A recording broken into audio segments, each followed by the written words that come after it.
Quality study अकॅडमीमध्ये तुमच्या सर्वांचं स्वागत आहे विद्यार्थी मित्रांनो. आज आपण साप्ताहिक चालू घडामोडीचा प्रश्न पाहणार आहोत. हे प्रश्न 16 ते 22 मार्च दरम्यान जे पण चालू घडामोडी घडली आणि एक्झाम पॉईंट ऑफनं महत्त्वाचे आहेत ते चालू घडामोडीचे प्रश्न आपण पाहणार आहोत. हे प्रश्न एक रिव्हिजन स्वरूपात असते विद्यार्थी मित्रांनो. तर चला आता आपण साप्ताहिक चालू घडामोडीचे प्रश्न पाहूया. शेतकरी रिअल टायमिंग कृषी सल्ला देण्यासाठी सरकारने सुरू केलेल्या AI संचालित बहुभाषिक डिजिटल प्लॅटफॉर्मचं नाव काय आहे? तर याचं नाव आहे भारत विस्तार. तर ऑप्शन क्रमांक 2 आपलं योग्य उत्तर आहे. भारत विस्तारा AI तंत्रज्ञान प्रगत आर्टिफिशियल इंटेलिजन्सचा वापर करून रिअल टायमिंग कृषी सल्ला देणे, बहुभाषीय आधार, विविध भारतीय भाषांमध्ये संवाद साधण्याची सुविधा, हवामानचे अंदाज, अचूक हवामान, पावसाच्या अंदाजावर आधारित शेती नियोजन, पीक आरोग्य, उपग्रहाद्वारे पिकावरील रोग आणि कीड ओळखण्याचं तंत्रज्ञान, खत व्यवस्थापन, जमिनीचे पोतनानुसार खते आणि पाण्याचा योग्य वापर सुचवणे, डिजिटल कनेक्टिव्हिटी पण मिळणार आहे याद्वारा, दुर्गम भागातील शेतकऱ्यांना थेट तंत्रज्ञान जोडण्याच्या व्यासपीठ. मुख्य उद्देश आधुनिक तंत्रज्ञान द्वारे शेतकऱ्याचं उत्पन्न वाढवणे आणि जोखीम कमी करणे. त्यानंतर पुढला प्रश्न, जागतिक ग्राहक हक्क दिन कधी साजरा केला जातो? तर हा 15 मार्चला साजरा करण्यात येतो, म्हणजेच ऑप्शन क्रमांक 4 आपलं योग्य उत्तर आहे. जागतिक ग्राहक हक्क दिन, वर्ल्ड कन्झ्युमर राईट डे, 15 मार्चला. ह्या वर्षी थीम काय होती? सुरक्षित उत्पादने, आत्मविश्वासी ग्राहक, सेफ प्रोडक्ट, कॉन्फिडंट कन्झ्युमर. त्यानंतर पुढला प्रश्न, राजमार्ग प्रवेश पोर्टल कोणत्या मंत्रालयाने विकसित केलेलं आहे? तर हे रस्ते वाहतूक आणि महामार्ग मंत्रालय यांनी विकसित केलं आहे, म्हणजेच ऑप्शन क्रमांक 2 आपलं योग्य उत्तर आहे. राजमार्ग प्रवेश मंत्रालय, रस्ते वाहतूक महामार्ग मंत्रालय. मुख्य उद्देश राष्ट्रीय महामार्गातील मालमत्तांना प्रवेश परवानगी मिळवून देणे. लाभार्थी, पेट्रोल पंप, खाजगी मालमत्ता आणि विविध पायाभूत सुविधा प्रकल्प. स्वरूप पूर्णपणे ऑनलाईन, पारदर्शक आणि कागदपत्राशिवाय प्रक्रिया होणार आहे. फायदा मानवी हस्तक्षेप कमी करणे आणि वेळेत मंजुरी मिळवणे. सुरक्षा महामार्गावरील अपघात रोखण्यासाठी प्रवेश नियमांचे कडक पालन होणार आहेत. त्यानंतर पुढला प्रश्न, नवी दिल्लीत आयोजित योग महोत्सव 2026चे उद्घाटन कोणाच्या हस्ते करण्यात आले? तर प्रतापराव जाधव यांच्या हस्ते करण्यात आले, म्हणजेच ऑप्शन क्रमांक 3 आपला योग्य उत्तर आहे. नवी दिल्ली येथे आयोजित योग महोत्सव 2026चे उद्घाटन केंद्रीय आयुष राज्यमंत्री स्वतंत्र प्रभार प्रतापराव जाधव यांच्या हस्ते करण्यात आला. उद्घाटन 13 मार्च 2026. ठिकाण विज्ञान भवन नवी दिल्ली येथे. 100 दिवसाची उलट मोजणी. हा महोत्सव 21 जून 2026 होणाऱ्या 12व्या आंतरराष्ट्रीय योग दिनाच्या 100व्या दिवसाचे काउंटडाऊनची सुरुवात करण्यात आली. नवीन प्रोटोकॉल, या प्रसंगी असंसर्गजन रोगासाठी 10 विशेष योग प्रोटोकॉल आणि yoga for air travel launch करण्यात आला. डिजिटल पुढाकार, योग 365 मोहीम, योगासन दुरुस्त करण्यासाठी AI आधारित साधनाची माहिती देण्यात आली. मुख्य उद्देश म्हणजे योगाच्या जगभरात प्रसारण करणे, लोकांच्या दैनंदिन जीवनात योगाचा समावेश करणे आणि प्रोत्साहन करणे. त्यानंतर पुढला प्रश्न, PM सूर्यघर मोफत वीज योजनेची अंमलबजावणी देशात कोणतं राज्य पहिल्या क्रमांकावर आहे? तर विद्यार्थी मित्रांनो, तो आपला महाराष्ट्र राज्य आहे, म्हणजे ऑप्शन क्रमांक 4 आपलं योग्य उत्तर आहे. महाराष्ट्रात देशात प्रथम PM सूर्यघर मोफत योजनेत अंमलबजावणी मध्ये महाराष्ट्र राज्य देशात पहिला क्रमांक पटकावलेला आहे. तर दुसऱ्या क्रमांकावर उत्तर प्रदेश आणि तिसऱ्या क्रमांकावर गुजरात हा राज्य ठरलेला आहे. प्रकल्पाची संख्या 1 ऑक्टोबर 2025 ते 27 फरवरी 2026 या काळात महाराष्ट्रात एकूण 1,08,327 घरांवर सूर्यऊर्जा प्रकल्प बसवण्यात आले. योजनेचं स्वरूप, घरगुती ग्राहकांच्या वीज बिल शून्य व्हावा आणि अतिरिक्त वीज विकून त्यांना उत्पन्न मिळावा या उद्देशानं केंद्र सरकारने ही योजना सुरू केलेली आहे. दरमहा 300 युनिटपर्यंत वीज वापरणाऱ्या ग्राहकांसाठी ही योजना अत्यंत फायदेशीर ठरणार आहे. मिळणारे अनुदान, केंद्र सरकारकडून 1,00,000 किलोवॅट 30,000, 2 किलोवॅट करिता 60,000 आणि 3 किलोवॅट करिता 78,000 एवढे अनुदान थेट दिलं जाते. उर्वरित रक्कम लाभार्थ्यांना भरावा लागतो. वीज निर्मिती 1 किलोवॅट क्षमतेच्या सौर ऊर्जा प्रकल्पात दरमहा सुमारे 120 वीज युनिट वीज निर्मिती आणि संपूर्ण देशात या काळात 5,57,324 घरावर सौर ऊर्जा प्रकल्प बसवण्यात आलेले आहे. तर ही खूप महत्त्वाची योजना आहे आणि या योजनेचे पॉईंट तुम्ही नोट डाऊन करून ठेवा विद्यार्थी मित्रांनो. त्यानंतर पुढला प्रश्न, महात्मा फुले कृषी विद्यापीठ राहुरी यांच्या वतीने कोणाला डॉक्टर ऑफ सायन्स ही मानद पदवी देऊन गौरवण्यात आली? ते महाराष्ट्राचे मुख्यमंत्री श्री देवेंद्र फडणवीस यांना हे मानद पदवी देण्यात आली. तर ऑप्शन क्रमांक 2 आपलं योग्य उत्तर आहे. त्यानंतर पुढला प्रश्न, 2025च्या 60वा ज्ञानपीठ पुरस्कार कोणाला जाहीर झाला? तर आर वेरामुथ्थू यांना हा पुरस्कार जाहीर झाला. म्हणजेच ऑप्शन क्रमांक 4 आपला योग्य उत्तर आहे. अत्यंत महत्त्वाचा प्रश्न. 60वा ज्ञानपीठ पुरस्कार आर वेरामुथ्थू, प्रसिद्ध तामिळ साहित्यिक आणि गीतकार आर वेरामुथ्थू. सर्वोच्च सन्मान, भारतीय साहित्याचा सर्वोच्च नागरी पुरस्कार, तमिळ भाषेचा बहुमान, ज्ञानपीठ मिळवणारे ते तिसरे तमिळ साहित्यिक ठरलेले आहेत. गाजलेली कृती किल्लीकाट्टू इतिहासा ही त्यांची अत्यंत गाजलेली प्रसिद्ध कादंबरी आहे. अष्टपैलुत्व, 7 वेळा राष्ट्रीय चित्रपट पुरस्कार विजेते गीतकार. इतर पुरस्कार, त्यांना पद्मश्री आणि पद्मभूषण सन्मानाने यापूर्वी सन्मानित करण्यात आला. घोषणा, मार्च 2026 मध्ये निवड समितीची घोषणा करण्यात आलेली आहे. त्यानंतर पुढला प्रश्न, ईशान्य भारतातून पहिला ग्रँडमास्टर ठरण्याचा मान कोणाला मिळालेला आहे? तर हा मान मयंक चक्रवर्ती यांना मिळालेला आहे. म्हणजेच ऑप्शन क्रमांक 4 आपला योग्य उत्तर आहे. ईशान्यचा पहिला ग्रँडमास्टर मयंक चक्रवर्ती. राज्य कोणतं आहे? आसाम या राज्याचा. ऐतिहासिक विक्रम, ईशान्य भारतातून ग्रँडमास्टर पदवी मिळवणारा पहिला बुद्धिबळपटू.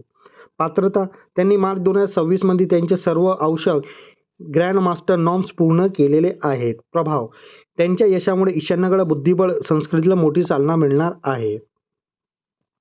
त्यानंतर पुढला प्रश्न, जागतिक पॅरा ॲथलेटिक ग्राफिकमध्ये सुवर्णपदक जिंकणारे शैलेश कुमार हे कोणत्या खेळाशी संबंधित आहेत? तर हे उंच उडी या खेळाशी संबंधित आहेत. म्हणजे ऑप्शन क्रमांक 4 आपला योग्य उत्तर आहे. शैलेश कुमार पॅरा ॲथलेटिक्समध्ये यश, क्रीडा उंच उडी, हाय जम्प. पदक, सुवर्णपदक, जागतिक पॅरा ॲथलेटिक ग्राफी. ओळख, भारताच्या एक अव्वल पॅरा ॲथलीट. कामगिरी, आपल्या उत्कृष्ट तंत्राच्या जोरावर त्यांनी आंतरराष्ट्रीय स्तरावर भारताची मान उंचावलेली आहे. त्यानंतर पुढला प्रश्न, महाराष्ट्राचे ULBF public issue green municipal bond national stock exchange of इंडियावर सूचीकृत करणारी पहिली महानगरपालिका कोणती? तर ती महाराष्ट्राची पहिली महानगरपालिका आहे नाशिक महानगरपालिका. म्हणजेच ऑप्शन क्रमांक 2 आपला योग्य उत्तर आहे. नाशिक महानगरपालिका green municipal bond exchange national stock exchange of India. उद्देश, शहरातील पायाभूत सुविधा आणि ग्रीन प्रकल्पासाठी निधी उभारणे. ऐतिहासिक कामगिरी, हा NSE सूचीबद्ध करणारी ही महाराष्ट्राची पहिली महानगरपालिका ठरलेली आहे. महत्त्वाचे म्हणजे नागरी स्वराज्य संस्था आर्थिक सक्षमीकरणाच्या दृष्टीने एक क्रांतिकारी पाऊल ठरणार आहे. त्यानंतर पुढला प्रश्न, 98व्या ऑस्कर पुरस्कार सोहळ्यात कोणत्या चित्रपटाला सर्वोत्कृष्ट चित्रपट म्हणजेच बेस्ट पिक्चर म्हणून घोषित करण्यात आला? तर त्या पिक्चरचे नाव वन बॅटल आफ्टर अनदर. तर ऑप्शन क्रमांक 2 आपला योग्य उत्तर आहे. त्यानंतर पुढला प्रश्न पाहूया. ऑस्कर रिलेटेड हा प्रश्न आहे. Michael B. जॉर्डन यांनी कोणत्या चित्रपटाची भूमिकासाठी सर्वोत्कृष्ट अभिनेत्याचा पुरस्कार मिळाला आहे? तर त्यांना सिनर या चित्रपटाकरिता त्यांना ऑस्कर मिळालेला आहे. म्हणजेच ऑप्शन क्रमांक 3 आपलं योग्य उत्तर आहे. त्यानंतर पुढला प्रश्न, 98वा ऑस्कर पुरस्कार सोहळ्यात सर्वोत्कृष्ट अभिनेत्री हा मान कोणाला मिळाला आहे? तर जेसी बेकेल यांना हा मान मिळालेला आहे. म्हणजेच ऑप्शन क्रमांक 3 आपलं योग्य उत्तर आहे. आता आपण ऑस्कर पुरस्काराची माहिती पाहूया. 98वा ऑस्कर पुरस्कार सोहळा वन बॅटल आफ्टर अनदर या चित्रपटाने सर्वोत्कृष्ट चित्रपटसह 5 प्रमुख पुरस्कार जिंकत वर्चस्व गाजवलेलं आहे. अवतार, फायर अँड ॲश ने बेस्ट व्हिज्युअल इफेक्ट पुरस्कार पटकावलेला आहे. तर मराठी चित्रपट दशा अवतारला ऑस्कर शर्यतीत सामील होता आलेला आहे. आता आपण ऑस्कर पुरस्कार आणि सर्वोत्कृष्ट चित्रपट अभिनेता याची माहिती पाहूया. सर्वोत्कृष्ट चित्रपट वन बॅटल आफ्टर अनदर. सर्वोत्कृष्ट अभिनेता मायकल बी जॉर्डन. सर्वोत्कृष्ट अभिनेत्री जेसी बेकेल. सर्वोत्कृष्ट दिग्दर्शक वन बॅटल आफ्टर अनदर. सर्वोत्कृष्ट व्हिज्युअल इफेक्ट अवतार फायर अँड ॲश. सर्वोत्कृष्ट सहाय्यक अभिनेता सीन पॅन आणि सर्वोत्कृष्ट छायाचित्रण सिनर्स. तर विद्यार्थी मित्रांनो, हे खूप महत्त्वाचे ऑस्कर पुरस्कार आहेत. याबद्दल तुम्ही माहिती नोट डाऊन करून ठेवा. त्यानंतर पुढला प्रश्न, भारतातील पहिली कोल्ड वॉटर फिशरीज राष्ट्रीय परिषद कुठे आयोजित करण्यात आली? तर हे श्रीनगर, जम्मू काश्मीर येथे आयोजित करण्यात आली, म्हणजेच ऑप्शन क्रमांक 2 आपला योग्य उत्तर आहे. पहिली कोल्ड वॉटर फिशरी परिषद ठिकाण श्रीनगर, जम्मू काश्मीर येथे. आयोजक शेर काश्मीर कृषी विज्ञान आणि तंत्रज्ञान विद्यापीठ, भारतीय कृषी संशोधन परिषद. मुख्य विषय थंड पाण्यातील मत्स्यपालन आणि शाश्वत विकास आणि संधी. उद्देश हिमालयन भागात नीलक्रांती ब्लू रिव्हॉल्यूशन अधिक प्रभावी करणे. सहभाग देशभरातील मत्स्यव्यवसाय शास्त्रज्ञ आणि धोरणमानकर्ते उपस्थित होते. महत्त्व डोंगराळ भागात शेतकरी उत्पन्न वाढवणे आणि माशाच्या प्रजातीचा जतन करणे. त्यानंतर पुढला प्रश्न, जळगावचे साहित्यिक राजू बाविस्कर यांच्या कोणत्या साहित्यकृतीला 2025च्या साहित्य अकादमी पुरस्कार जाहीर झाला? तर त्यांची साहित्य विद्यार्थी मित्रांनो काळ्या निळ्या रेषा, म्हणजेच ऑप्शन क्रमांक 2 आपला योग्य उत्तर आहे. जळगावचे साहित्यिक राजा बाविस्कर यांना साहित्य अकादमी पुरस्कार कशाकरिता? काळ्या निळ्या रेषा या साहित्याकरिता. लेखक राजू बावस्कर हे जळगावचे आहेत. हे त्यांच्या आत्मचरित्र आहे काळ्या निळ्या रेषा. पुरस्कार 1,00,000 रुपये रोख, मानचिन्ह आणि शॉल. घोषणा 16 मार्च 2026 रोजी नवी दिल्ली येथे घोषणा करण्यात आली. हे पुस्तक उपेक्षित समाजावरील संघर्षावर भाष्य करते. त्यानंतर पुढला प्रश्न, कोणत्या केंद्रशासित प्रदेश हा कार्यात्मक साक्षर म्हणजेच फंक्शनली लिटरेट बनलेला भारताचा दुसरा केंद्रशासित प्रदेश ठरलेला आहे? तर तो केंद्रशासित प्रदेश आहे विद्यार्थी मित्रांनो चंदीगड, म्हणजेच ऑप्शन क्रमांक 3 आपला योग्य उत्तर आहे. कार्यात्मक साक्षरता चंदीगड. स्थान लडाखनंतर भारताचा दुसरा कार्यात्मक साक्षर केंद्रशासित प्रदेश. मोहीम उल्हास नवभारत साक्षरता कार्यक्रम अंतर्गत यश संपादन. अर्थ दैनंदिन जीवनात वाचन, लेखन आणि मूलभूत गणिते समजून घेण्याची क्षमता. उद्दिष्ट समाजातील उपेक्षित आणि निरसाक्षर प्रौढांना मुख्य प्रवाहात आणणे. पहिला केंद्रशासित प्रदेश कोणता होता मित्रांनो? लडाख, ज्यांनी सर्वप्रथम हे उद्दिष्ट पूर्ण केलं. तर ही माहिती पण तुम्ही नोट डाऊन करून ठेवा. त्यानंतर पुढला प्रश्न, देशातली पहिली वैद्यकीय तंत्रज्ञान गुंतवणूक मंचाचे म्हणजेच मेडटेक इन्व्हेस्टमेंट फोरमचे उद्घाटन कोणाच्या हस्ते करण्यात आले? तर हे पियुष गोयल यांच्या हस्ते करण्यात आले, म्हणजेच ऑप्शन क्रमांक 4 आपला योग्य उत्तर आहे. मेडटेक गुंतवणूक मंच उद्घाटन पियुष गोयल, केंद्रीय वाणिज्य आणि उद्योग मंत्रालय, ठिकाण मुंबई, महाराष्ट्र राज्य. गुंतवणूक 1,00,000 कोटीच्या समर्पित निधी मेडटेक अर्थ कॅपिटल सुरू.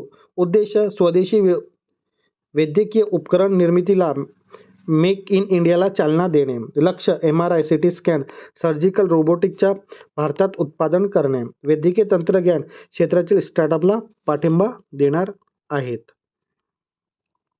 त्यानंतर पुढला प्रश्न, आंतरराष्ट्रीय गणित दिन इंटरनॅशनल मॅथ्स डे दरवर्षी कोणत्या तारखेला साजरा केला जातो? तर तो 14 मार्चला साजरा करण्यात येतो. तर ऑप्शन क्रमांक 2 आपला योग्य उत्तर आहे. आंतरराष्ट्रीय गणित दिन 14 मार्च दरवर्षी. अन्य नाव पाय डे. थीम 2026ची काय? गणित आणि आशा, मॅथमॅटिक्स आणि होप. आयोजक युनेस्को आणि आंतरराष्ट्रीय गणित संघ. उद्देश विज्ञानातील प्रगती आणि दैनंदिन जीवनातील गणिताचे महत्त्व वाढवणे. टीप भारताचा गणित दिवस केव्हा असतो विद्यार्थी मित्रांनो? तर 22 डिसेंबरला भारताचा गणित दिवस असतो. त्यानंतर पुढला प्रश्न, मार्च 2026 मध्ये राष्ट्रपती द्रौपदी मुर्मू यांनी कृषी अन्न प्रणालीमध्ये महिलांवरील जागतिक परिषद 2026 कुठे संबोधित केली? तर हे नवी दिल्ली येथे त्यांनी संबोधित केली, म्हणजेच ऑप्शन क्रमांक 1 आपला योग्य उत्तर आहे. जागतिक परिषद कृषी अन्न प्रणाली संबोधन राष्ट्रपती द्रौपदी मुर्मू, नवी दिल्ली येथे मार्च 2026. आयोजक भारतीय कृषी संशोधन परिषद आणि आंतरराष्ट्रीय तांदूळ संशोधन संस्था. उद्देश कृषी अन्न साखळीमध्ये महिलांचे योगदान आणि सक्षमीकरण वाढवणे. स्वरूप हे दुसरी कृषी अन्न प्रणाली मध्ये महिलांवरील जागतिक परिषद आहे. त्यानंतर पुढला प्रश्न, मार्च 2026 मध्ये लॉन्च केलेले भारताचे पहिले स्वदेशी उभयचर म्हणजेच एम्फिबियस ड्रोनचं नाव काय आहे? तर त्या ड्रोनचं नाव आहे विद्यार्थी मित्रांनो अवतार. तर ऑप्शन क्रमांक 1 आपलं योग्य उत्तर आहे. अवतार पहिले उभयचर ड्रोन. अवतारचं फुल फॉर्म काय? Amphibious vehicle for autonomous tactical aerial and aquatic reconnaissance हे याचा फुल फॉर्म आहे. लॉन्च केव्हा करण्यात आला? 5 मार्च 2026 रोजी. विकसित कोण केला? ॲक्वा एरिक्स ऑटोनॉमस सिस्टम बेंगळुरू स्थित स्टार्टअपने हे विकसित केलेलं आहे. वैशिष्ट्य म्हणजे हे ड्रोन हवेत उडू शकते आणि पाण्याखाली ड्रायव्हिंग करून टेहळणी करू शकते. बनावट गजधोरक कार्बन फायबर आणि विशेष कोटिंग समुद्राच्या खाऱ्या पाण्यापासून संरक्षणासाठी. उपयोग सागरी सुरक्षा, किनारपट्टीवरील देखरेख आणि पाण्याखालची पाईपलाईन तपासणे. त्यानंतर पुढला प्रश्न, सी.के. नायडू जीवनगौरव पुरस्कार 2026 चे मानकरी कोण ठरलेले आहे? तर ते राहुल द्रविड आणि रॉजर बिन्नी ठरलेले आहे. म्हणजेच ऑप्शन क्रमांक 2 आपलं योग्य उत्तर आहे. त्यानंतर पुढला प्रश्न, 2026 ची महिला क्रिकेट जीवन गौरव पुरस्कार कोणाला देण्यात आला? तर हा मिताली राज यांना देण्यात आला. म्हणजेच ऑप्शन क्रमांक 3 आपलं योग्य उत्तर आहे. आता आपण BCCIच्या नमन पुरस्कार बद्दल माहिती पाहूया. दिनांक 15 मार्च, ठिकाण नवी दिल्ली इथे. शुभमन गिलला सर्वोत्कृष्ट आंतरराष्ट्रीय क्रिकेटपटू पॉली उमिरगीर अवॉर्ड देण्यात आला. स्मृती मंदनांना सर्वोत्कृष्ट आंतरराष्ट्रीय क्रिकेटपटू महिला आणि राहुल द्रविड आणि रॉजर बिन्नीला C K. Nayudu lifetime achievement award देण्यात आला. मिताली राजला महिला जीवनगौरव पुरस्कार आणि हर्षित राणाला सर्वोत्कृष्ट आंतरराष्ट्रीय पदार्पण पुरुष गटात हा पुरस्कार देण्यात आलेला आहे. श्रीचरणीला सर्वोत्कृष्ट आंतरराष्ट्रीय पदार्पण महिला. स्मृती मंदनाला महिलांमध्ये सर्वाधिक ODI धावा 1311 त्यांनी केलेल्या आहे. दीप्ती शर्माला महिलांमध्ये सर्वाधिक ODI विकेट 37 विकेट त्यांनी घेतलेले आहेत. भारताच्या गोल्डन इयर हा उत्सव गेल्या 1 वर्षात 5 ICC ट्रॉफी जिंकणारा सर्वात भारतीय संघ पुरुष महिला अंडर-19 एकत्रित सन्मान केले गेले हे पहिलीच वेळ होती. नमन अवॉर्ड 2017 पासून हे नाव, पूर्वीचं नाव काय होतं? BCCI annual award. त्यानंतर पुढला प्रश्न, 2026 चे BNP पिरॅबस ओपन टेनिस स्पर्धा पुरुष आणि महिला गटात कोणी जिंकले? तर पुरुष गटात जॅसिक सिनर आणि महिला गटात आर्याना सबालिंका यांनी हे जिंकलेली आहे. म्हणजेच ऑप्शन क्रमांक 3 आपला योग्य उत्तर आहे. BNS Paribas open Indian Wells 2026 पुरुष एकेरी जॅनिक सिनर, उपविजेता डॅनियल मेदवे, महिला एकेरी आर्याना सबालिंका विजेता, उपविजेता एलेना रायबिंका. कालावधी 2 ते 15 मार्च 2026. ठिकाण इंडियन वेल्स कॅलिफोर्निया USA येथे. कोर्टचा प्रकार कोणता होता? Hard court. विशेष म्हणजे सिनर या मोसमातील सलग दुसरा मोठे विजेतेपद त्यांनी पटकावलेलं आहे. त्यानंतर पुढला प्रश्न, वर्ल्ड पॅरा ॲथलिक ग्रँड प्रिक्स 2026 स्पर्धेत भारताने एकूण किती पदकसह प्रथम क्रमांक पटकावले आहे? तर भारताला इथे 208 एवढे पदक मिळून त्यांनी प्रथम क्रमांक पटकावले आहे. म्हणजेच ऑप्शन क्रमांक 3 आपलं योग्य उत्तर आहे. वर्ल्ड पॅरा ॲथलिक ग्रँड प्रिक्स 2026 स्वर्ण पदक 75, रौप्य पदक 69 आणि कांस्य पदक 64. तर टोटल भारताचे पदक किती झाले? 208. आणि भारत कितव्या क्रमांकावर आहे? तर भारत पहिल्या क्रमांकावर आहे. ठिकाण नवी दिल्ली भारत इथे. उपविजेता रशिया 35 पदक सोबत आणि सहभाग देश 8 देशातील 258 खेळाडू इथे सहभाग झालेले होते. त्यानंतर पुढला प्रश्न, नुकतेच कोणत्या राज्याने आपल्या पहिला साऊंड रॉकेटची यशस्वी प्रक्षेपण केलेले आहे? तर तो राज्य विद्यार्थी मित्रांनो गुजरात राज्य. तर ऑप्शन क्रमांक 2 आपलं योग्य उत्तर आहे. गुजरातचं पहिलं साऊंड रॉकेट. ठिकाण बावलियारी धोलेरा गुजरात येथे. तारीख 14 मार्च 2026. विकसित ओम स्पेस रॉकेट आणि एक्सप्लोरेशन. विशेष म्हणजे गुजरातचं पहिलं खाजगी साऊंड रॉकेट. उंची 3 किलोमीटर, उडान यशस्वी. हवामान निरीक्षणासाठी मिनी सॅटेलाईट. तंत्रज्ञान कार्बन फायबर आणि प्रगत कंपोजिट वापर करून निर्मिती करण्यात आलेली आहे. त्यानंतर पुढला प्रश्न, शिक्षण मंत्रालयाने IIT कानपूरच्या सहकार्याने स्पर्धा परीक्षेच्या तयारीसाठी कोणते मोफत डिजिटल प्लॅटफॉर्म ॲप विकसित केलेले आहे? तर त्या ॲपचं नाव आहे विद्यार्थी मित्रांनो साथी ॲप. तर ऑप्शन क्रमांक 2 आपला योग्य उत्तर आहे. साथी पोर्टल. साथीचं फुल फॉर्म काय? सेल्फ असेसमेंट टेस्ट आणि हेल्प फॉर एंट्रन्स एक्झाम. सहकार्य शिक्षण मंत्रालय आणि IIT कानपूरद्वारे. स्वरूप पूर्णपणे मोफत, फ्री आणि डिजिटल प्लॅटफॉर्म असणार आहे. परीक्षा JEE, नीट, SSC, IBPS, CUT आणि इतर परीक्षांच्या प्रशिक्षण इथे देण्यात येईल. भाषा मराठीसह 12 प्रादेशिक भाषांमध्ये उपलब्ध असणार आहे. तंत्रज्ञान AI आधारित सराव विश्लेषण म्हणजेच लर्निंग ॲनालिटिक. मार्गदर्शन IIT आणि एम्समधले तंत्रज्ञानद्वारे हे लेक्चर घेण्यात येतील. उद्देश ग्रामीण भागाच्या विद्यार्थ्यांना मोफत दर्जेदार कोचिंग देणे. त्यानंतर पुढला प्रश्न, महाराष्ट्र विधानसभेत 16 मार्च 2026 रोजी धर्मस्वातंत्र्य विधेयक 2026 कोणी मांडलं? तर हे विधेयक देवेंद्र फडणवीस यांच्या मार्गदर्शनात मांडण्यात आले, म्हणजेच ऑप्शन क्रमांक 4 आपलं योग्य उत्तर आहे. महाराष्ट्रात धर्मस्वातंत्र्य विधेयक 2026.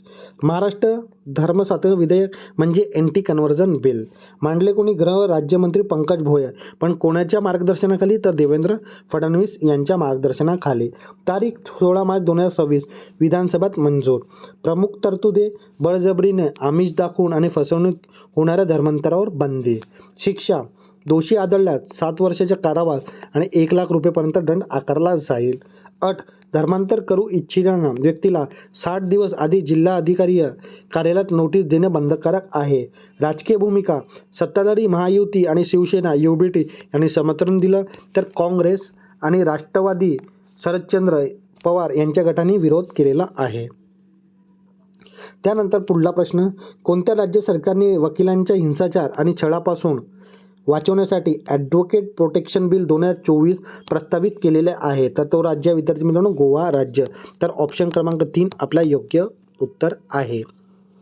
Goa advocate protection bill. राज्य गोवा सरकार. उद्देश वकिलांना हिंसाचार आणि धमक्यापासून संरक्षण देणे. शिक्षा दोषींना 7 वर्षापर्यंत कारावास आणि 1 लाख रुपयाचा दंड. तरतूद वकिलांच्या कामात अडथळा आणणे हा दखलपात्र गुन्हा असणार आहे. विशेष म्हणजे वकिलांच्या मालमत्तेच्या नुकसानासाठी भरपाईची तरतूद पण इथे आहे. त्यानंतर पुढला प्रश्न, मॉरिशसच्या 58व्या राष्ट्रीय दिनाच्या सोहळ्यात भारताचे नौदलाचे कोणते जहाज सहभागी झालेले होते? तर INS त्रिकंड हे सामील झालेले होते विद्यार्थी मित्रांनो. तर ऑप्शन क्रमांक 2 आपला योग्य उत्तर आहे. INS त्रिकंड. कार्यक्रम मॉरिशसच्या 58वा राष्ट्र दिन. तारीख 12 मार्च 2026. ठिकाण पोर्ट लुईस मॉरिशस येथे. जहाजाचा प्रकार सेंट फ्रिगेट हा जहाजाचा प्रकार आहे. उद्देश द्विपक्षीय सागरी सुरक्षा संबंध दृष्ट करणे.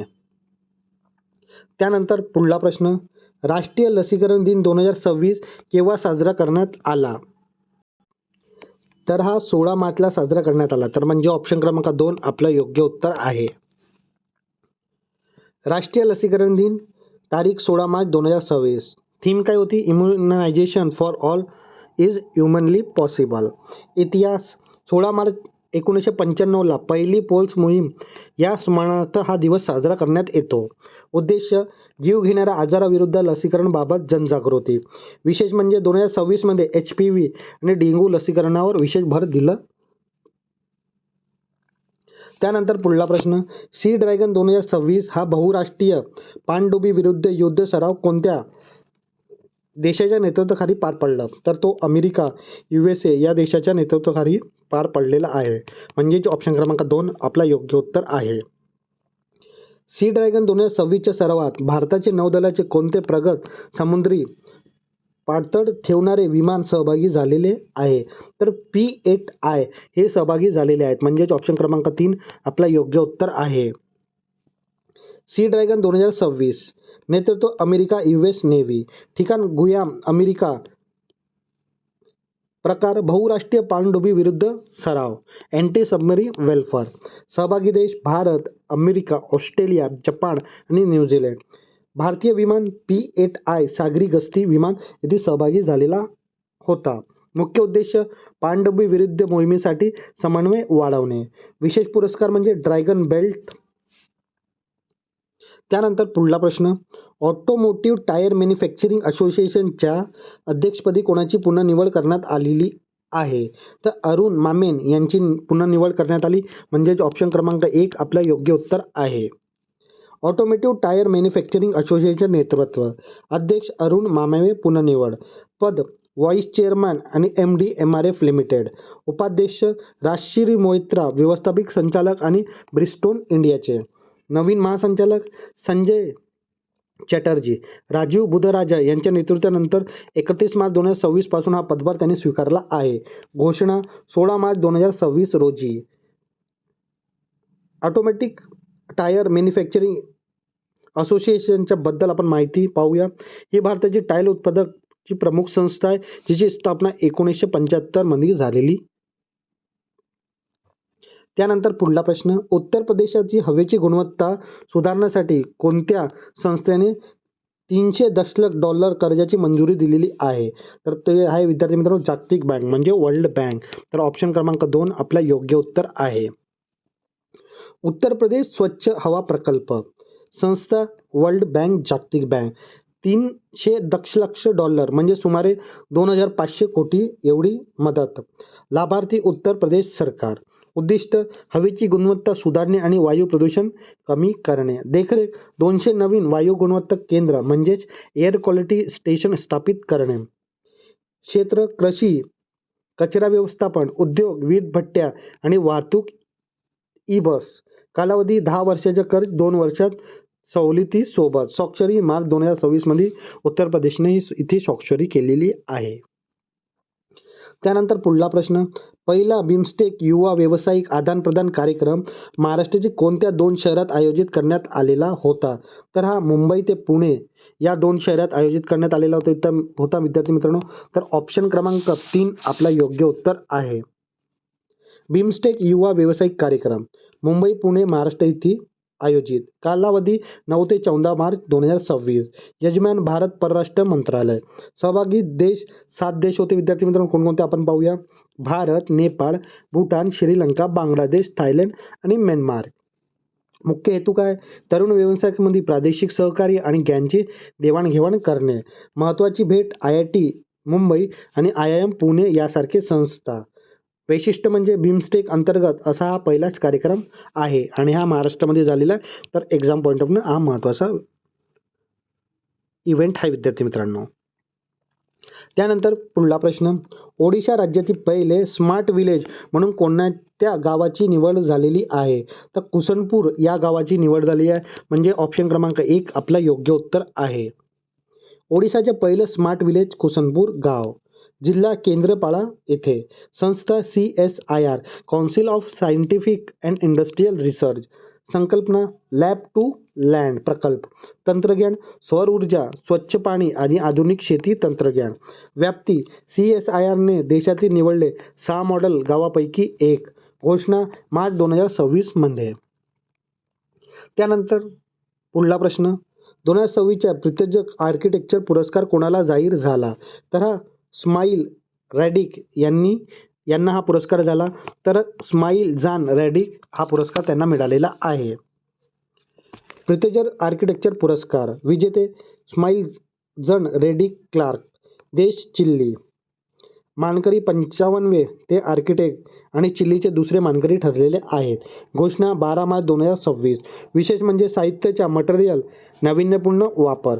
प्रसिद्ध काम स्पेटाईन गॅलरी पेव्हिलियन लंडन. हा महत्त्व म्हणजे वास्तुकलेचा सर्वोच्च सन्मान आर्किटेक्टचा नोबेल पुरस्कार हा असतो. त्यानंतर पुढला प्रश्न, राज्यात अनुसूचित जातीसाठी आरक्षणाचे उपवर्गीकरण करण्यासाठी कोणाच्या अध्यक्षतेखाली समिती स्थापन करण्यात आली आहे? तर अनंत बंदर यांच्या अध्यक्षतेखाली ही समिती स्थापित करण्यात आलेली आहे, म्हणजेच ऑप्शन क्रमांक 4 आपला योग्य उत्तर आहे. 2026च्या प्रतिष्ठित संगीत कला निधी पुरस्कार कोणाला जाहीर झाला आहे? तर हा पुरस्कार विद्यार्थी मित्रांनो डॉक्टर जयंती कुमरेश यांना जाहीर झालेला आहे, म्हणजेच ऑप्शन क्रमांक 3 आपला योग्य उत्तर आहे. संगीत कला निधी पुरस्कार 2026, मुख्य पुरस्कार डॉक्टर जयंती कुमारेश, वाद्य सरस्वती वीणा, संस्था मद्रास म्युझिक अकॅडमी. घोषणा 15 मार्च 2026 रोजी. विशेष म्हणजे 34 वर्षानंतर वीणा वादकाची निवड करण्यात आलेली आहे. नृत्य कला निधी नरेंद्र जी भरतनाट्यम आणि संगीतशास्त्र डॉक्टर आर वेदा वल्ली संगीत तज्ञ पुरस्कार. त्यानंतर पुढला प्रश्न, हिंदी भाषेसाठी 2025च्या साहित्य अकादमी पुरस्कार कोणाला देण्यात आला? तर विद्यार्थी मित्रांनो, हा पुरस्कार ममता कालिया यांना देण्यात आला. तर ऑप्शन क्रमांक 2 आपला योग्य उत्तर आहे. 2025च्या साहित्य अकादमी पुरस्कार हिंदी भाषा ममता कालिया पुस्तक जीते जी इलाहाबाद, मराठीसाठी राजू बाविस्कर पुस्तक काळ्या निळ्याचे रेशमा ते यांचे आत्मचरित्र आहे. अंग्रेजी भाषेसाठी नवतेज सरना पुस्तक क्रिसमस स्प्रिंग. घोषणा केव्हा करण्यात आली? 16 मार्च 2026 रोजी. पुरस्कार सोहळा 31 मार्च 2026 नवी दिल्ली येथे पार पडला. स्वरूप 1 लाख रुपये, सन्मानचिन्ह व शॉल. त्यानंतर पुढला प्रश्न, वर्ल्ड हॅपीनेस सूचकांक 2026 म्हणजेच वर्ल्ड हॅपीनेस इंडेक्स 2026 मध्ये भारताची रँक काय आहे? तर भारताची रँक आहे विद्यार्थी मित्रांनो 116वी. तर ऑप्शन क्रमांक 3 आपला योग्य उत्तर आहे. वर्ल्ड हॅपीनेस रिपोर्ट प्रसिद्ध तारीख 19 मार्च 2026. भारताचा क्रमांक किती आहे? 116वा. 147 देशापैकी. सुधारणा 2025च्या तुलनात 2 अंकाची सुधारणा करून भारत 116 क्रमांकावर आहे. याआधी किती क्रमांकावर होता? 118व्या. प्रथम क्रमांक फिनलँड सलग 9व्या वर्षी. द्वितीय क्रमांक आइसलँड, तृतीय क्रमांक डेन्मार्क आणि सर्वात शेवटचा देश अफगाणिस्तान 147 क्रमांकावर. तर हा खूप महत्त्वाचा इंडेक्स आहे विद्यार्थी मित्रांनो, ही माहिती तुम्ही नोट डाऊन करून ठेवा. त्यानंतर पुढला प्रश्न, भारत ट्राईब फेस्ट 2026चे उद्घाटन कोणाच्या हस्ते करण्यात आले? तर हे जुयाम ओराम यांच्या हस्ते करण्यात आले. म्हणजेच ऑप्शन क्रमांक 2 आपला योग्य उत्तर आहे. भारत ट्राईब फेस्ट 2026 उद्घाटन जोएल ओराम, केंद्रीय आदिवासी व्यवहार मंत्री. कुठे? ठिकाण नर्सरी नवी दिल्ली येथे. आयोजक 18 ते 30 मार्च 2026. संस्था ट्रायफेड आणि आदिवासी व्यवहार मंत्रालय. उद्देश्य आदिवासी कला संस्कृती आणि उत्पादनांच्या promotion. Theme forest to plate. विशेष आकर्षण त्रिपुराच्या रियास ब्रँड. सहभागी 300 पेक्षा जास्त आदिवासी कारागीर आणि 78 वन धन विकास केंद्रे. त्यानंतर पुढला प्रश्न पाहूया विद्यार्थी मित्रांनो आपण. 24वा राष्ट्रीय पॅरा ॲथलेटिक चॅम्पियनशिप 2026 कुठे आयोजित केलं जात आहे? तर हे भुवनेश्वर ओडिशा येथे आयोजित करण्यात येत आहे विद्यार्थी मित्रांनो. तर ऑप्शन क्रमांक 3 आपला योग्य उत्तर आहे. 24वी राष्ट्रीय पॅरा ॲथलेटिक चॅम्पियनशिप ठिकाण कलिंगा स्टेडियम भुवनेश्वर येथे. कालावधी 18 ते 21 मार्च 2026. उद्घाटन सूर्यवंशी सूरज, क्रीडा मंत्री ओडिशा राज्य सरकार यांच्या द्वारे उद्घाटन करण्यात आलं. आयोजन भारतीय पॅरालिम्पिक समिती आणि ओडिशा सरकार. सहभाग 1460हून अधिक पॅराऑलिम्पिक खेळाडू येथे सहभाग होणार आहेत आणि ते 28 राज्यातून येणार आहेत. मुख्य आकर्षण म्हणजे सुमित अंतल भालाफेक आणि मारियप्पन थंगावेल्लू उंच उडी हे मुख्य आकर्षण केंद्र असणार आहेत. उद्दिष्ट आईची नोगिया 2026 आणि आशिया पॅरा गेमसाठी खेळाडूंची निवड याद्वारा होणार आहे. त्यानंतर पुढला प्रश्न, दीर्घावधी कृषी पुंजी सहकार योजना खालीलपैकी कोणत्या संस्थेने सुरू केलेली आहे?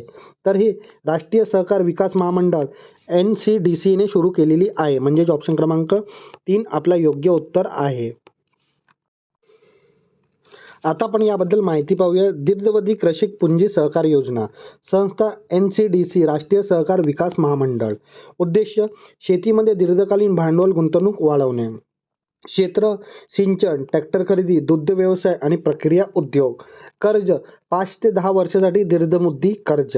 लाभार्थी सहकारी संस्था, शेतकरी इथे लाभार्थी असणार आहेत. त्यानंतर पुढला प्रश्न, मेट्रो नेटवर्कच्या बाबतीत भारत जगातला कितव्या क्रमांकाचा देश बनलेला आहे? तर विद्यार्थी मित्रांनो, भारत 3ऱ्या क्रमांकाचा देश बनलेला आहे. म्हणजेच ऑप्शन क्रमांक 3 आपलं योग्य उत्तर आहे. जागतिक मेट्रो नेटवर्क 2026 रँक भारतची 3rd नंबरवर, भारत 3ऱ्या नंबरवर आहे. पहिल्या क्रमांकावर चीन, दुसऱ्यावर अमेरिका आणि तिसऱ्यावर भारत आहे. एकूण लांबी 950 किलोमीटर भारतात कार्यान्वित आहे. सर्वाधिक नेटवर्क दिल्ली मेट्रो भारत. निर्माण दिन 500पेक्षा किमी नवीन मार्ग प्रस्तावित आहे. पुढला लक्ष अमेरिकेला मागं टाकून दुसऱ्या स्थानात पोहोचणे. त्यानंतर पुढला प्रश्न, अमरजीवी पोट्टू श्रीरामुलू यांच्या 58 फूट उंच स्टॅच्यू ऑफ सॅक्रिफाईस कांस्य पुतळाचे उद्घाटन कुठे झालं? तर हे अमरावती इथे झालं विद्यार्थी मित्रांनो. तर ऑप्शन क्रमांक 3 आपलं योग्य उत्तर आहे. व्यक्तिमत्व पोट्टू श्रीरामामुलू.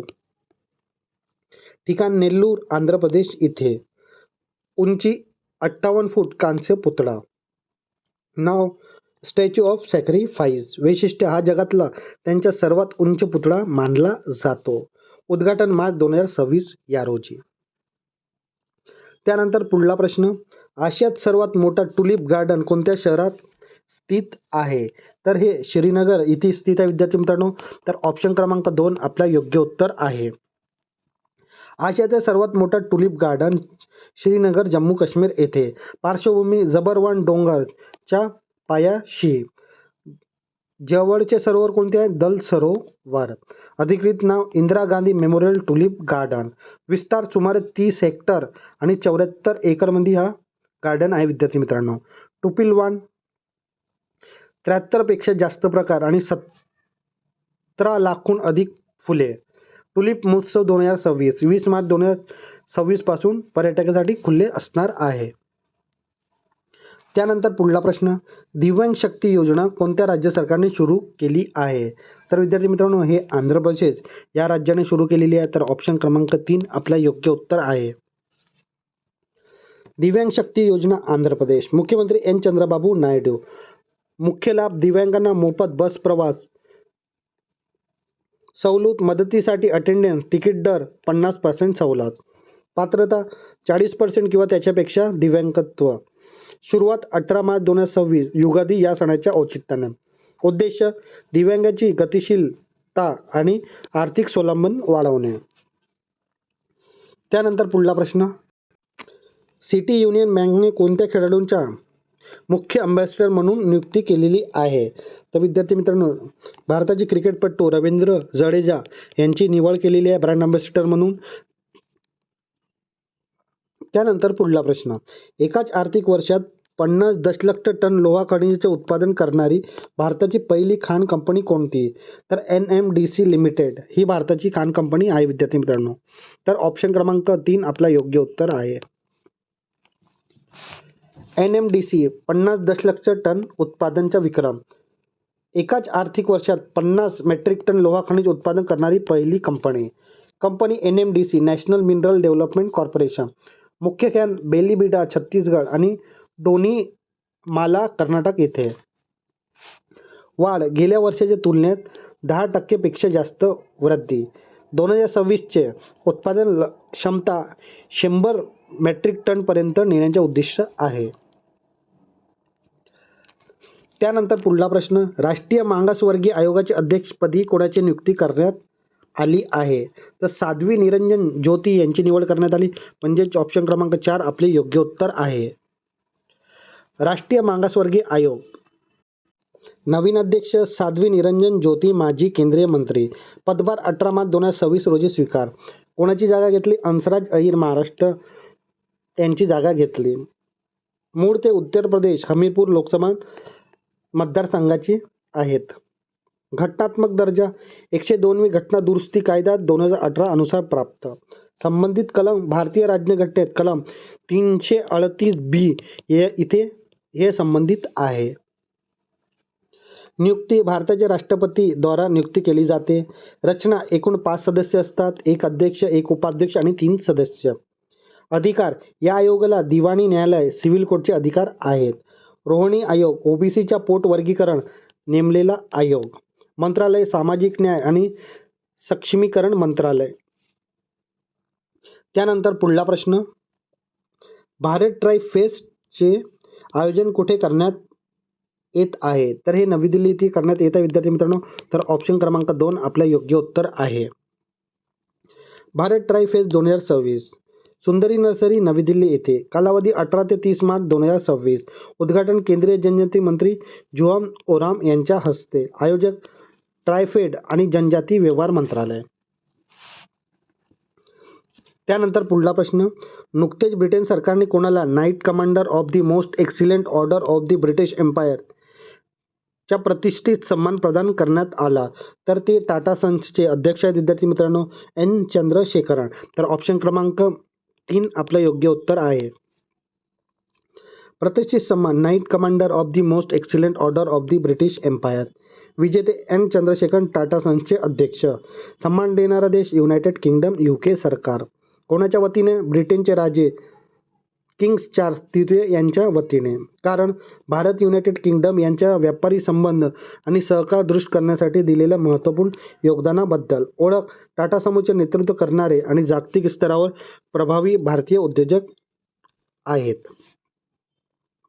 त्यानंतर पुढला प्रश्न, गोदाम योजना अलीकडे खालीलपैकी कोणत्या राज्याने सुरू करण्यात आलेली आहे?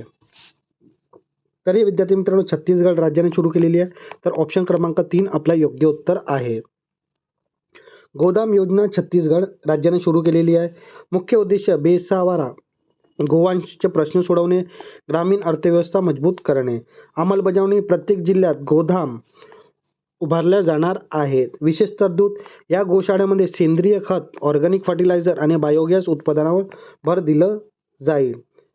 दुवा, ही योजना गोवा गोधन न्याय योजनेचे एक प्रगत विस्तार मानलं जाते.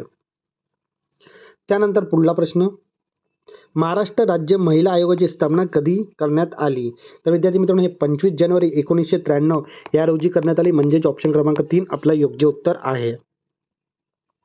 त्यानंतर अलीकडे महाराष्ट्र राज्य महिला आयोगाच्या कोणत्या अध्यक्षांनी आपल्या पदाचा राजीनामा दिलेला आहे? तर रुपाली चाकणकर यांनी पदाचा राजीनामा दिलेला विद्यार्थी मित्रांनो. तर ऑप्शन क्रमांक 2 आपलं योग्य उत्तर आहे. आता आपण महाराष्ट्राच्या राज्य महिला आयोगबद्दल माहिती पाहूया. स्थापना 25 जानेवारी 1993. कायदा महाराष्ट्र अधिनियम 1993च्या क्रमांक 15 अन्वये भारतातील पहिलं राज्य महिला आयोग आहे. राष्ट्रीय महिला आयोगाच्या धर्तीवर याची स्थापना करण्यात आली. प्रकार वैधानिक स्टॅच्युटरी बॉडी आहे विद्यार्थी मित्रांनो. मुख्यालय मुंबई. संविधानाचा आधार कलम 14, 15, 16 मूलभूत हक्क 38, 29, 39A आणि 42 मार्गदर्शक तत्व. ब्रीदवाक्य काय? स्त्री शक्ती तुल्य सदा. अध्यक्षाचा कार्यकाळ किती वर्षाचा असतो? तर 3 वर्षाचा. रुपाली चाकणकर हे 2 वेळा अध्यक्ष 2021 आणि 2024 आणि 2024 मध्ये त्यांची पुनर्निवड करण्यात आलेली आहे. आता महिला आयोगाचे उद्देश पाहूया विद्यार्थी मित्रांनो. महिलांची सामाजिक स्थिती आणि प्रतिष्ठा सुधारणे, महिला विरोधी प्रथा रूढीवर प्राथमिक उपाय सुचवणे, महिलांशी संबंधित सर्व कायद्याची अंमलबजावणी सुरक्षित करणे, शासनाला सल्ला देणे, निशुल्क कायदेशीर सल्ला आणि संबोधन करणे, संशोधन कार्यशाळा, NGO संवाद. महाराष्ट्र महिला आयोग रचना. अध्यक्ष कोण आहेत? रुपाली चाकणकर यांनी नुकताच राजीनामा दिला विद्यार्थी मित्रांनो. सदस्य सचिव नंदिनी आवाडे आणि सदस्य पोलीस महासंचालक. आता आपण पाहूया पुढला प्रश्न. दरवर्षी जागतिक वनीकरण दिवस म्हणजेच इंटरनॅशनल डे ऑफ फॉरेस्ट केव्हा साजरा करण्यात येतो? तर हा विद्यार्थी मित्रांनो 21 मार्चला साजरा करण्यात येतो. तर ऑप्शन क्रमांक 3 आपलं योग्य उत्तर आहे. जागतिक वनीकरण दिवस 21 मार्चला. घोषणा संयुक्त राष्ट्र महासभाने 2012 मध्ये हा दिवस घोषित केला. 2026 ची संकल्पना काय? वने आणि आरोग्यदायी भविष्य म्हणजेच फॉरेस्ट आणि हेल्दी फ्युचर. आयोजक संयुक्त राष्ट्र अन्न आणि कृषी संघटना FAO आणि UN फोरम ऑन फॉरेस्ट. मुख्य हेतू सर्व प्रकारच्या जंगलाच्या महत्त्वाबाबत जनजागृती करणे आणि वृक्षारोपण मोहिमेला चालना देणे. त्यानंतर पुढला प्रश्न, जागतिक वस्त्रबाण ब्रँड UNOLO च्या भारतासाठी नवीन ब्रँड अँबॅसिडर म्हणून कोणाची नियुक्ती करण्यात आली आहे? तर विद्यार्थी मित्रांनो जसप्रीत बुमराह यांची नियुक्ती करण्यात आली. तर ऑप्शन क्रमांक 1 आपलं योग्य उत्तर आहे. नुकतेच वेरामुथ्थू यांना ज्ञानपीठ पुरस्कार जाहीर झाला. ते कोणत्या राज्याचे आहेत? तर ते विद्यार्थी मित्रांनो तामिळनाडू या राज्याचे आहेत. म्हणजेच ऑप्शन क्रमांक 4 आपलं योग्य उत्तर आहे. ज्ञानपीठ पुरस्कार 2026 वेरामुथ्थू यांना जाहीर झाला. ते तामिळनाडू राज्याचे आहेत आणि तमिळ भाषाकरिता. ओळख प्रसिद्ध तामिळ कवी, गीतकार आणि कादंबरीकार. चित्रपटसृष्टी त्यांना 7 वेळा सर्वोत्कृष्ट गीतकार म्हणून राष्ट्रीय चित्रपट पुरस्कार पण मिळालेला आहे. त्यानंतर पुढला प्रश्न, महाराष्ट्र धर्म स्वातंत्र्य विधेयक 2026 अनुसार बळजबरीने धर्मांतर घडवून आणण्यास व्यक्तीला किती वर्षाच्या कारावासाची तरतूद आहे? तर विद्यार्थी मित्रांनो 7 वर्षाच्या कारावासाची तरतूद आहे. तर ऑप्शन क्रमांक 2 आपलं योग्य उत्तर आहे. महाराष्ट्र धर्म स्वातंत्र्य विधेयक 2026 सामान्य गुन्हेगार बळजबरीनं किंवा प्रबोधनानं धर्मांतर केल्यास 7 वर्षांनं कारावास होणार आहे. आणि गंभीर गुन्हा महिला, अल्पवयीन मुले, SC/ST प्रवर्गातील व्यक्तीचे धर्मांतर केल्यास 10 वर्षापर्यंत कारावास होणार आहे. इथे लक्षात ठेवा विद्यार्थी मित्रांनो, सामान्य गुन्ह्याकरिता 7 वर्ष आणि गंभीर गुन्ह्याकरिता 10 वर्षाचे कारावासची तरतूद आहे. दंड गुन्हेगारांच्या स्वरूपात 50,000 ते 1,00,000 रुपयापर्यंत दंड आकारला जाईल. विवाह केवळ धर्मांतरासाठी केलेला विवाह अवैध व्हॅलिड ठरणार आहे. पूर्वसूचना धर्मांतरापूर्वी जिल्हा दंड अधिकाऱ्यांना 30 दिवसाआधी कळवणं अनिवार्य आहे. तर विद्यार्थी मित्रांनो हा आपला साप्ताहिक रिव्हिजनचा व्हिडिओ लेक्चर होता विद्यार्थी मित्रांनो. तर हा आपला एक रिव्हिजन स्वरूपात असतो. आपण जे पण साप्ताहिक घडामोडी घडले त्याचा एक आढावा म्हणून हा हर संडेला वीकली म्हणजे साप्ताहिक चालू घडामोडी असतो विद्यार्थी मित्रांनो. तर ही साप्ताहिक घडामोडीचे लेक्चर तुम्हाला कसे वाटत आहे ते नक्की कमेंट बॉक्समध्ये सांगा विद्यार्थी मित्रांनो. तुम्हाला जर आवडत असेल तर नक्की लाईक करा, शेअर करा आणि आपल्या क्वालिटी स्टडी अकॅडमीच्या यूट्यूब चॅनलला सबस्क्राईब करायला विसरू नका. आणि विद्यार्थी मित्रांनो यासोबत आपण आपल्या चॅनलवर टेस्ट सिरीज पण लॉन्च केलेली आहे आणि मंथली करंट अफेअर पण आपण कव्हर करतो आणि आपण डेली सिरीज आपली सुरूच आहे. तर विद्यार्थी मित्रांनो हे तुम्हाला उपक्रम जर आवडत असेल तर नक्की लाईक करा, शेअर करा आणि आपल्या क्वालिटी स्टडी अकॅडमीच्या यूट्यूब चॅनलला सबस्क्राईब करायला विसरू नका. धन्यवाद.